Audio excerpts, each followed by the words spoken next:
Mais comment Microsoft a pu sortir un truc pareil? Il y a quelques mois, nous avions testé le Surface Duo de Microsoft et c'était sans doute un des tests les plus cruels de l'histoire de la rubrique smartphone de 01net.com parce qu'il faut dire que ce produit n'allait pas du tout. 2 ans après l'annonce du premier modèle, Microsoft vient de lancer le Surface Duo 2 qui est en quelque sorte une version améliorée de la première génération, mais qui ne revient pas sur le concept de base, c'est-à-dire qu'on reste sur 2 écrans qui permettent donc de faire 2 choses à la fois avec un téléphone qui peut tourner à 360 degrés, ce qui permet donc de l'utiliser avec un écran si on le souhaite. Le prix de cet appareil il est toujours extrêmement élevé puisque ça coûte 1 599 € et avant de rentrer dans les détails du test, on va être clair, c'est toujours aussi mauvais. Déjà, on fait un rapide point sur les améliorations de cette seconde génération. Microsoft a corrigé quelques-uns des défauts techniques qu'on avait cités dans le premier test. Par exemple, on passe sur un vrai processeur haut de gamme, le Snapdragon 888. On adopte au passage la 5G et le Wi-Fi 6. On gagne le NFC, ce qui permet enfin de payer avec ce téléphone. Ce n'était pas le cas du premier modèle. Et au dos du Surface Duo 2, on remarque l'apparition d'un triple module caméra. Enfin, dans les détails, vous remarquerez sans doute que le Surface Duo 2 a toujours de grosses bordures d'écran, mais elles sont tout de même plus petites que sur le premier modèle. Maintenant, on a 2 écrans de 5,8 pouces. Sur le papier, il y a donc pas mal de choses qui ont changé. Maintenant, l'implémentation, elle est toujours aussi laborieuse chez Microsoft et on le constate déjà rien qu'avec le design du smartphone.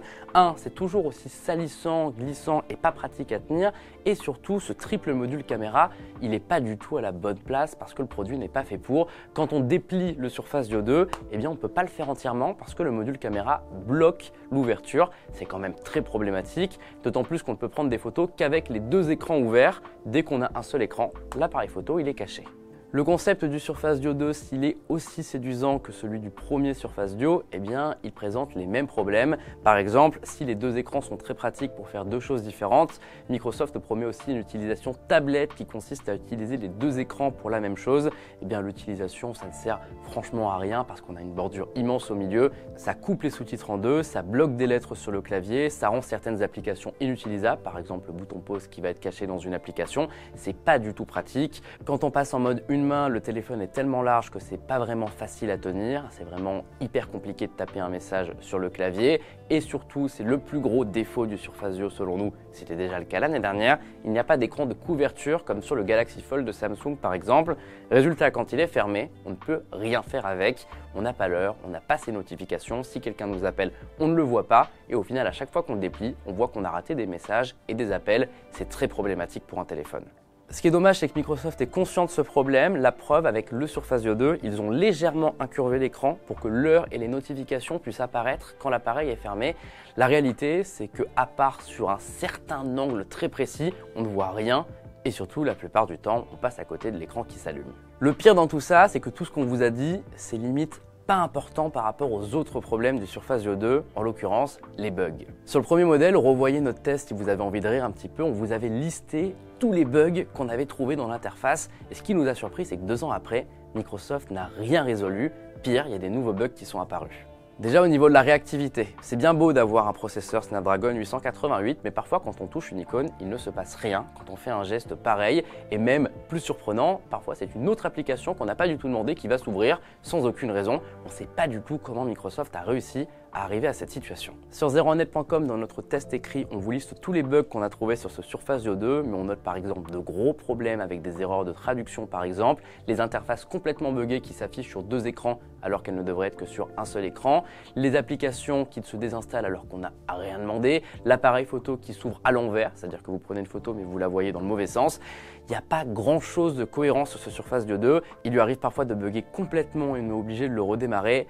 C'est franchement très moyen et on ne comprend pas comment Microsoft, qui est quand même l'inventeur de Windows, a autant de mal avec Android.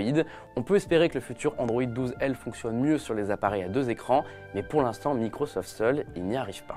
Parlons maintenant rapidement de la photo parce qu'on a quand même un triple module caméra, ce qui est assez prometteur pour un smartphone. Déjà, comme on vous l'a dit, pour prendre des photos, il faut déplier le smartphone. C'est très embêtant, pas du tout pratique, d'autant plus que l'application, elle bug, elle est très lente. Et surtout, vous le voyez, à part les photos du capteur principal, les photos du Surface Duo 2 sont très mauvaises. Et même avec le capteur principal de nuit, c'est granuleux, il y a un problème de gestion de la lumière. On est sur une partition digne d'un smartphone à 200-300 €, pas 1500 €. Avant de conclure, on fait quand même un point sur ce qui va à peu près avec ce Surface Duo 2. Déjà, les écrans, eh bien, il y a eu une belle amélioration. C'était très peu lumineux sur le premier modèle. Là, c'est pas mal, hein, on dépasse les 700 candela par mètre carré, ce qui veut dire que quand on l'utilise dehors, les 3/4 du temps, eh bien, on voit très bien sur cet écran. Enfin, au niveau de l'autonomie, c'est satisfaisant, c'est-à-dire qu'en autonomie polyvalente, notre laboratoire a mesuré 14h37 avec un seul écran et 10h02 avec 2 écrans. La réalité, elle se situe entre les deux puisqu'on utilise l'appareil parfois fermé, parfois avec un écran, parfois avec 2 écrans et donc on arrive à tenir la journée assez facilement avec ce Surface Duo 2. C'est plutôt satisfaisant. On pourrait tenter d'être gentil, de trouver des qualités à ce produit, mais ce n'est pas le cas, ça ne va pas du tout. Comme avec le premier Surface Duo, Microsoft semble s'entêter dans un concept qui ne tient pas vraiment la route parce que le produit n'est pas utilisable à une main, parce qu'il y a trop de bugs logiciels et Microsoft n'arrive pas à les résoudre, et que finalement, le Surface Duo en lui-même, il n'est pas pratique au quotidien, il vaut mieux avoir un vrai smartphone. Tout ça est d'autant plus dommage qu'à 1 599 €, il est à 100 € près d'un Galaxy Z Fold 3 qui pour le coup est extrêmement abouti et a un vrai écran pliant. On ne comprend vraiment pas le positionnement de Microsoft qui fait n'importe quoi sur la catégorie smartphone. Peut-être qu'à 400-500 € ça pourrait être un bon appareil secondaire, une sorte de mini tablette facile à transporter, mais pour l'instant c'est vraiment beaucoup trop moyen pour qu'on vous le recommande. C'est de loin la pire expérience utilisateur sur le marché du smartphone. On espère que Microsoft va réussir à se rattraper, mais vu les progrès en 2 ans, on est assez sceptique.